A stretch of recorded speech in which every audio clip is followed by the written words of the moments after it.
داستان شاپور پادشاه و دختر اساطرون.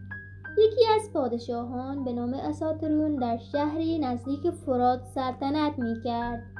شاپور در فکر تسخیر شهر اساطرون افتاد. سپاهی را گرد آورد و دور تا دور شهر را محاصره کرد، ولی به واسطه استحکام حصار شاپور از فتح آن ناامید شد. برای همین اطراف خارجی شهر میرفت تا چاره‌ای بر این کار پیدا کند.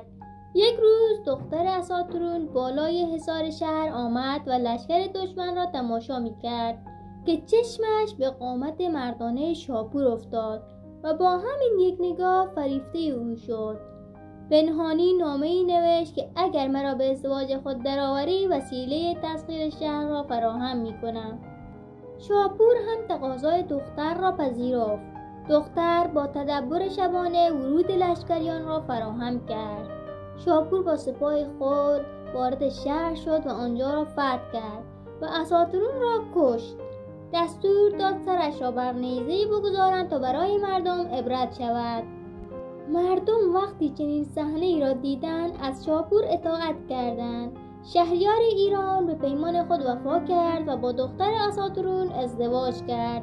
مدتی با هم زندگی کردند و یک شب چشم شاپور به پشت دختر افتاد که بر اثر خراشیدگی خون‌آلود شده بود. پرسید این زخم چیست؟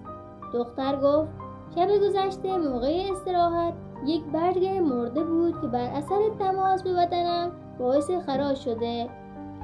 شاپور گفت پدرت تو را چه اندازه در ناز و نعمت پرورده که پوستی با این لطیفی پیدا کرده ای؟ او در جواب شاپور گفت پدرم مرا به بهترین امکانات و بهترین وسایل پرورش میداد. غذایم را مغز گوسفند، زرده تخم‌مرغ و عسل قرار داده بود.